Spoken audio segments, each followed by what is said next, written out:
Très chers tous, c'est un plaisir et un honneur pour moi d'être présent encore une fois avec vous. Nous sommes dimanche, le 1er novembre 2020. C'est la journée que le Seigneur a faite, alors nous allons tous nous réjouir et être heureux en ce jour.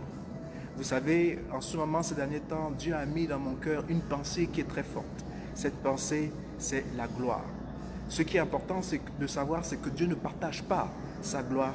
Il ne partagera sa gloire avec personne. Mais il est important de savoir et de comprendre qu'est-ce que c'est la gloire. Et pour nous aider à comprendre ce que c'est que la gloire, nous devons pouvoir nous pencher sur ce mot qui s'appelle kadob, qui est en grec, qui veut tout simplement dire le poids. En d'autres termes, la gloire de Dieu, c'est quelque chose qui se dépose, qui est déposé sur nous. La gloire de Dieu, c'est facile de pouvoir rentrer dans la gloire de Dieu, mais il est plus dur de demeurer et de rester dans la gloire de Dieu. Et pour être la meilleure manière de pouvoir comprendre la gloire de Dieu, c'est de découvrir cette gloire-là dans les Saintes Écritures. Et pour cela, tout commence au commencement. La Bible déclare qu'au commencement était la parole, que la parole était avec Dieu, et que la parole était Dieu, et que tout ce qui a été créé par Dieu. Rien de ce qui a été créé n'a pas été créé par Dieu et par cette parole. Et cette parole a demeuré parmi nous. C'est ça la gloire de Dieu. La gloire de Dieu, c'est la manifestation même de qui Dieu est. La gloire de Dieu, c'est lorsque Dieu s'exprime au milieu des hommes et des femmes.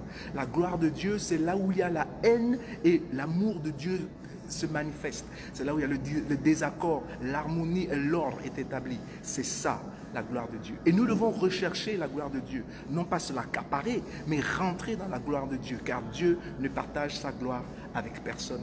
Et il est important que nous le comprenions tous. Ce n'est pas parce que l'âne a transporté Jésus à Jérusalem et que la foule s'est mise à acclamer, à crier Hosanna, Hosanna, que l'âne doit s'approprier cette gloire-là. Non, l'âne était juste un instrument que Dieu a utilisé afin de manifester sa gloire. Bien entendu, parce que Jésus était sur lui, les adulations, les acclamations, ils ont pu être déversés aussi un peu sur lui. Mais ce n'est pas lui qui est le détenteur de la gloire, c'était Jésus-Christ lui-même qui est le détenteur de la gloire. Et donc à tous ceux qui sont ici, là, et qui recherchent la gloire, une gloire quelconque, laissez-moi vous dire que connectez-vous à Dieu et vous verrez la gloire de Dieu. Recherchez Dieu, croyez en Dieu et vous allez voir la gloire de Dieu. La gloire de Dieu n'est pas quelque chose que l'on fabrique. La gloire de Dieu, ce n'est pas le supernaturel. La gloire de Dieu, ce n'est pas le fait d'impressionner les gens. La gloire de Dieu, ce n'est pas le fait qu'on impose les mains aux malades et les malades tombent. Non, la gloire de Dieu, c'est que les malades sont guéris quand on impose les mains. La gloire de Dieu, ce n'est pas que quand les gens viennent dans notre milieu, on voit que les gens tombent et sont guéris. Non, la vérité, c'est que la gloire de Dieu qui est en train de s'éparpiller au milieu de nous, lorsque nous allons quelque part, Dieu se manifeste et des choses se passent. Pas à cause de nous, mais à cause de Dieu. Dieu a choisi de nous utiliser. Et cela me fait penser à l'âme de Balaam, qui, à un certain moment, lorsque Balaam est en train de se diriger vers Balak, l'âne se met à prophétiser. Et il se met à parler et à prophétiser au prophète, en lui disant de s'arrêter, car s'il continue, il y a de fortes probabilités qu'un ange qui est devant eux puisse les frapper. Cela ne veut pas dire que maintenant l'âne est devenu un prophète, que l'âne est quelque chose de spectaculaire, que l'âne est quelque chose d'extraordinaire parce qu'il se met à prier. Non, ou parce qu'il se met à prophétiser, qu'il se met à faire ou à accomplir la volonté de Dieu. Non, l'âne est tout simplement un instrument que Dieu est en train d'utiliser. Et donc c'est ça la gloire de Dieu. La gloire de Dieu, c'est que nous portons les fruits. Et nous portons les fruits pourquoi? Pour les autres, pour que les autres viennent et puissent s'épanouir en Dieu. La gloire de Dieu n'a jamais été quelque chose que nous devons nous approprier afin de nous glorifier de ce genre de choses. Et pour pouvoir bien expliquer ce que je veux dire, j'aimerais pouvoir aller dans Acte 12, où là on voit Hérode qui est en train d'haranguer les foules. Et il se met en train de parler, il parle aux foules et il parle de manière éloquente. Il parle tellement bien que la foule qui est présente se met à crier disant que ça, ce n'est pas un homme qui parle, mais c'est Dieu lui-même qui parle. Et bien entendu, la Bible déclare qu'aussitôt un ange vient et frappe Hérode. Et des vers commencent à se nourrir de son corps. Et puis, la Bible dit qu'il meurt. Moi, je suis choqué par ce passage-là. Je suis choqué parce que ce n'est même pas Hérode qui a dit qu'il était Dieu. C'est le peuple qui était autour de lui, le peuple qui l'écoutait, qui a dit qu'il était Dieu. Mais je suis convaincu que l'ange a frappé parce que dans son cœur lui-même, il convoitait cela et il se prenait comme si lui-même il était Dieu. Et donc Dieu devait frapper pour montrer que c'est lui qui est Dieu. Dieu devait frapper pour montrer que la puissance et la gloire l'appartient à lui et à lui seul. Et donc on voit que Hérode mourut. Et donc, mes frères et mes sœurs, pour vous tous qui sont en train de m'écouter en ce moment, on ne joue pas avec les choses de Dieu. On respecte Dieu pour qui il est. Et on rentre dans sa présence et on laisse Dieu manifester sa gloire comme il l'entend. Et bien entendu, le monde entier sera émerveillé, non pas à cause de nous, mais sera émerveillé à cause de ce que Dieu est en train de faire dans nos vies. Cela est très, très, très important pour nous de le comprendre. Et maintenant, il y a un autre passage aussi, c'est dans Daniel, Daniel chapitre 4.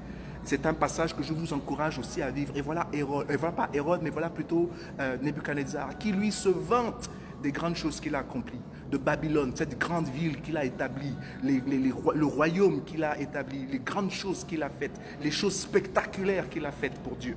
Et il est tellement fier de lui-même que vraiment, il donne l'impression que c'est lui Dieu, que c'est lui qui a créé toute chose, que si lui n'est pas là, rien ne marche, que si lui ne dit pas quelque chose, rien ne se fera, que si lui n'est pas là, il n'y a pas de Babylone.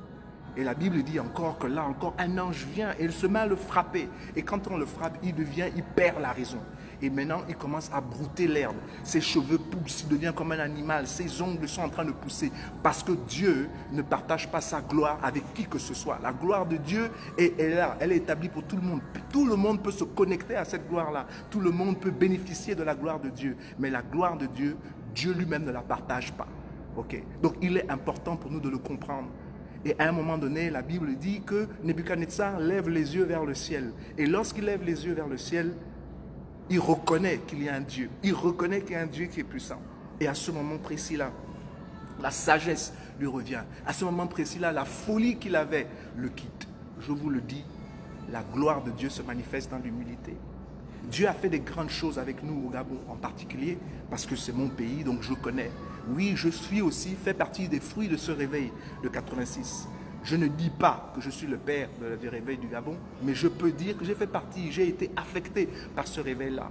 Et dans ce réveil, je me rappelle bien que la gloire de Dieu était manifeste. Dieu faisait des choses spectaculaires. Parce que non seulement nous avons des cœurs d'enfants, parce qu'on était des adolescents, mais nous, on croyait à la parole de Dieu telle que la parole de Dieu est écrite. Et il n'y avait pas de calcul, on ne cherchait pas des choses extraordinaires. Et Dieu s'est manifesté. Pourquoi? Parce que la gloire de Dieu, c'est Dieu qui transporte sa gloire. La Bible déclare que pendant la nuit en Égypte, pendant qu'ils étaient quand ils quittaient l'Égypte pour se rendre à Canaan, pendant la nuit, il y avait une nuée. Ça, c'était la gloire de Dieu. Cette vapeur-là, c'était la gloire de Dieu. Et pendant le jour, il y avait une colonne de feu pour les guider. Et donc, en parlant du réveil du Gabon, Dieu a fait des choses spectaculaires. Et à cause de ça, des hommes et des femmes nous voyaient de manière différente. Et à cause de ça aussi, cela a créé une ouverture pour beaucoup d'entre nous, ou pour certains d'entre nous, dans des sphères les plus élevées de la nation.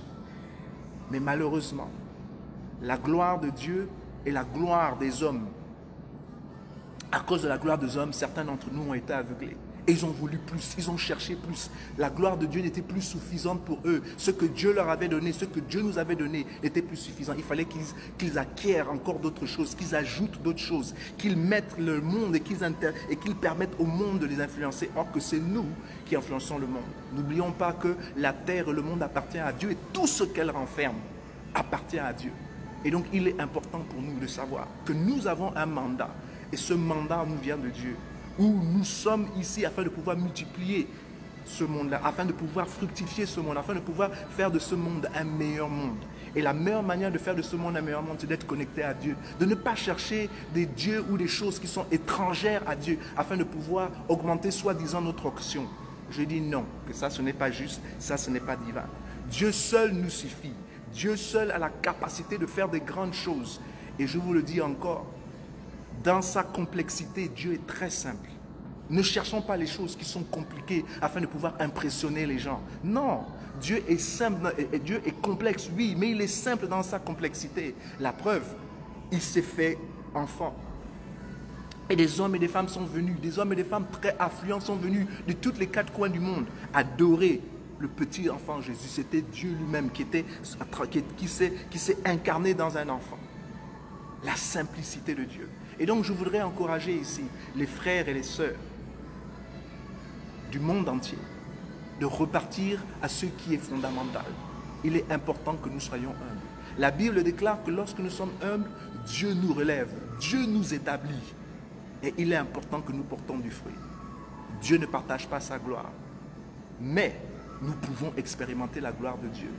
Lorsque nous agissons selon les plans de Dieu dans notre vie, et lorsque nous prenons conscience que nous appartenons à un corps, certains parmi nous sont des yeux, certains parmi nous sont des mains, certains parmi nous sont des doigts ou des pieds, ou le cœur ou le cerveau. Peu importe là où nous sommes nous faisons partie du corps de Dieu.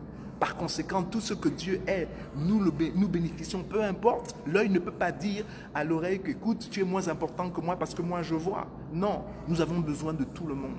Et alors que tout le monde se regroupe afin de pouvoir accomplir la volonté de Dieu sur terre, la gloire de Dieu va se manifester.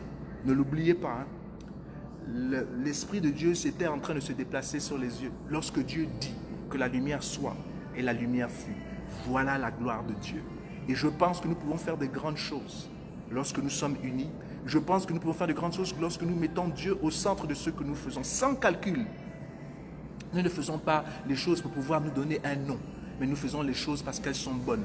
Nous faisons les choses parce que Dieu nous demande de faire ces choses. Et pour cela, nous devons être à l'écoute de Dieu. Nous devons être dans la présence de Dieu. Nous devons rester dans la présence de Dieu. Car je crois fermement qu'à chaque fois que nous sommes dans la présence de Dieu, lorsqu'il y a des choses qui sont tordues, Dieu rend droit. À chaque fois que nous sommes dans la présence de Dieu, lorsqu'il y a des choses qui sont brisées, Dieu répare. Lorsque nous sommes vides, Dieu remplit. Nous servons un grand Dieu. Et nous devons voir la gloire de Dieu. La Bible dit que peut-être pas la Bible dit, mais il y a ce cantique spirituel qui déclare que je reconnais que tu peux tout. Okay? Et oui, Seigneur, fais-moi voir ta gloire. Il est important pour nous de voir la gloire de Dieu au lieu de chercher à créer autour de nous une certaine gloire. Dieu ne partage pas sa gloire. Et je suis convaincu que Dieu veut faire de ce monde et de notre nation une grande nation. Mais c'est à nous, les hommes et les femmes de Dieu, de nous positionner de telle manière que nous puissions réellement entendre de Dieu et que nous puissions dire ce que Dieu dit et que nous puissions réellement voir ce que Dieu fait afin de pouvoir accomplir ce que Dieu fait. Vraiment, merci beaucoup de m'avoir écouté. Que Dieu vous bénisse et que la gloire de Dieu se manifeste non seulement dans notre nation, mais dans notre monde. Et on se parlera sans doute encore dimanche prochain. Merci beaucoup et que Dieu vous bénisse tous.